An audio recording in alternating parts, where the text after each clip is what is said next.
अगर आज आपने अपना पहला शेयर खरीद लिया तो आपके मन में जरूर आया होगा कि शेयर कहाँ रखा जाता है। आपको क्या लगता है कि शेयर कहाँ रखा जाएगा? आपके अलमारी में या फिर आपके पॉकेट में या फिर आपके बैंक अकाउंट में? इस सवाल का जवाब अगर आपको नहीं पता तब तो आपको, अगर आप शेयर मार्केट स्टार्ट करने वाले हो तब तो ये वीडियो देखना आपको सबसे ज्यादा जरूरी है। क्योंकि हर इन्वेस्टर का सबसे पहला कदम ये होता है कि वो डीमेट अकाउंट को समझे। मैं इस वीडियो में आपको इतने अच्छे से डीमेट अकाउंट समझा दूंगा कि इस वीडियो के बाद आपको किसी भी वीडियो को देखने की जरूरत भी नहीं है और तुम जिंदगी भर के लिए डीमेट अकाउंट क्या होता है ये तुम समझ भी लोगे। अब सबसे पहले एक छोटा सा सवाल है आपके लिए। मान लो आपने इन्वेस्टमेंट शुरू कर भी दिया, कोई भी कंपनी का छोटा सा शेयर आपने खरीद लिया, तो आपके मन में तो आएगा कि आपका वो शेयर कहाँ पे रखा गया है। आपके घर में तो नहीं रखा जाएगा, आपके बैंक अकाउंट में नहीं रखा जाएगा, तो वो रखा कहाँ जाएगा? तो यहीं पे कॉन्सेप्ट आता है डीमेट अकाउंट का। अब हो सकता है बहुत से बिगिनर को पता ही नहीं हो कि डीमेट अकाउंट होता क्या है, तो मैं आपको इतने आसान भाषा में समझा रहा हूँ। जैसे बैंक अकाउंट किस लिए बनाया जाता है? आपके पैसे को मैनेज करने के लिए, उसी तरीके से डीमेट अकाउंट आप इसीलिए बनाते हो कि आपका शेयर अच्छे तरीके से रखा जाए सेफली। अगर आप बिल्कुल बिगिनर हो तो आज सिर्फ इतना याद रख लो कि बैंक अकाउंट जो होता है ना उसमें पैसे रखा जाता है और डीमेट अकाउंट जो होता है उसमें हमारे शेयर्स रखा जाता है। अगर तुम्हारे दिमाग में ये बात घुस गई तो तुमने डीमेट अकाउंट का कॉन्सेप्ट समझ लिया। अब हम आते हैं इसके सबसे नेक्स्ट पार्ट पे। सही ब्रोकर कैसे ढूंढे, ये सबसे इम्पोर्टेंट सवाल है आपके। अगर आप बिगिनर हो तो आपको पता होना चाहिए ना कि कौन से ऐप से मैं इन्वेस्ट कर सकता हूँ या फिर कौन से ऐप में मैं डीमेट अकाउंट बना सकता हूँ। तो देखो यहाँ पे बिगिनर ना बहुत ज्यादा गलतियां करते हैं। जैसे बिगिनर क्या करते हैं, उसको तो शेयर मार्केट के बारे में उतना पता नहीं होता, तो वो क्या करते हैं, वो किसी दोस्त से हेल्प लेते हैं या फिर वो यूट्यूब का एडवर्टाइजमेंट देख लेते हैं कि कहाँ पे कौन सा बता रहा है, उसमें जाके अकाउंट डायरेक्ट खोल लेते हैं। इसे आप सिंपल वे में समझो। अगर आप फोन ले रहे हो या फिर मोबाइल फोन ले रहे हो तो अगर आप डायरेक्ट देखते हो यूट्यूब पे कि कौन सा फोन बेटर है, लेकिन आप अपने स्पेशलिस्ट के हिसाब से देखते हो ना कि इसमें रैम ज्यादा है। अगर आप गेम खेल रहे हो तो ग्राफिक्स वाला फोन यूज करते हो, अगर आप यूट्यूब वीडियो बना रहे हो तो आप स्टोरेज को ज्यादा वैल्यू देते हो और कैमरे को ज्यादा वैल्यू देते हो। उसी तरीके से आपको डीमेट अकाउंट में भी करना रहता है कि आप किस तरीके का इन्वेस्टर हो, उसमें क्या क्या चार्जेज है, ये सब आपको देखना पड़ता है। मैं आपको सबसे 3 इजी ट्रिक बताने वाला हूँ जिससे आप अपना लिए बेस्ट ब्रोकर ढूंढ सकते हो अपने फीचर्स के हिसाब से। सबसे पहली चीज जो है, वो जो आप ब्रोकर डाउनलोड कर रहे हो वो सेबी रजिस्टर्ड होना चाहिए। नंबर 2 में आप अपने कंफर्ट को देख सकते हो कि सबसे ज्यादा आसान जो लगे आपको चलाने में आप उसे भी डाउनलोड कर सकते हो, क्योंकि आप बिगिनर हो, ज्यादा हार्ड इंटरफेस आपको नहीं चाहिए। आपको एक ऐसा इंटरफेस चाहिए जिसे आप आसानी से यूज कर सको।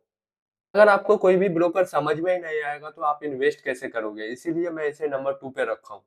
और तीसरे नंबर पे उसका कस्टमर केयर सपोर्ट जो होना चाहिए वो बहुत तगड़ा होना चाहिए। अगर आपको कहीं पे भी किसी भी चीज का प्रॉब्लम है तो उसका कस्टमर केयर जो है वो आपको तुरंत रिस्पॉन्स दे कि कहाँ पे क्या समस्या आ रही है, कौन सी ग्लिच के कारण आपको कोई भी परेशानी क्यों आ रही है।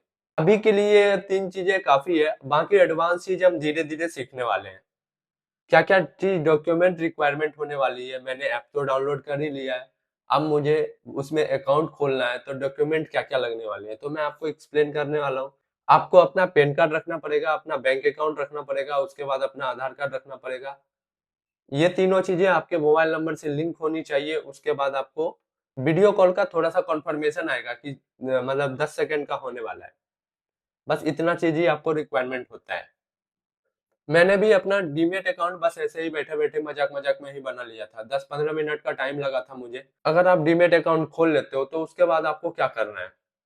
डीमेट अकाउंट खोलने के बाद सबसे इंपॉर्टेंट चीज हो जाता है, आप कंपनी के बारे में सीख रहे हो या फिर किस तरीके से इन्वेस्ट किया जाता है, आप धीरे धीरे लर्न करोगे।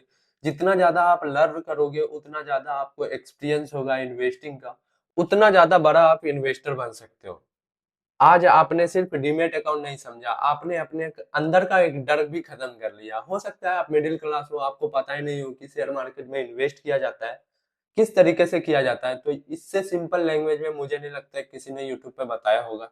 अब जब कभी भी आपको शेयर मार्केट के बारे में कोई भी बोले तो तुमको तो एक कॉन्सेप्ट क्लियर है कि डीमेट अकाउंट क्या होता है, मैं भी इन्वेस्ट कर सकता हूँ, आपको इतना तो पता ही होगा।